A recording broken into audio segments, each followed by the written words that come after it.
C'est en 1980 que les Français ont découvert Sophie Marceau au cinéma. À l'époque, âgée de 14 ans, la jeune fille incarnait Vic dans le film La Boum, de Claude Pinoteau. Le succès est immédiat pour la jeune actrice qui remporte 3 ans plus tard le César du meilleur espoir féminin.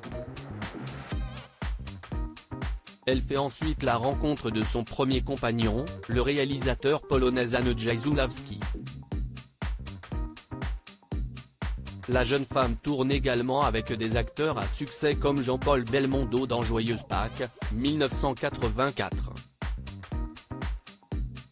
En 1988, lors du tournage du film Police de Maurice Pialat, Sophie Marceau vit une expérience traumatisante. En effet, le réalisateur demande à Gérard Depardieu de la frapper pour plus de réalisme. Elle finit par fondre en larmes, victime d'un duo infernal très macho, d'autant plus que l'acteur n'hésite pas à poser ses mains sur elle dans un lit. Une situation qu'elle avait ensuite dénoncée sans succès, comme elle l'a rappelé, le 18 juin dernier, dans Le Monde. Sophie Marceau, une carrière qui dure dans le temps après le succès en France, Sophie Marceau décide de faire carrière à l'international. Elle apparaît ainsi dans le blockbuster américain Braveheart en 1995 et devient une James Bond girl dans Le Monde ne suffit pas en 1999.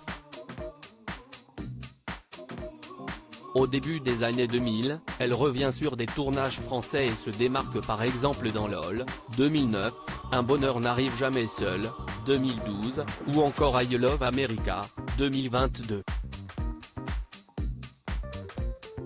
Finalement, Sophie Marceau a décidé de passer derrière la caméra et a également réalisé plusieurs longs métrages. Son film Madame Mille, une voisine aussi parfaite a par exemple rencontré un grand succès. Côté vie privée, Sophie Marceau est la mère de 2 enfants, Vincent, né en 1995 de sa relation avec Andrzej Zulawski, et Juliette, née en 2002 de son histoire d'amour avec Jim Lemley.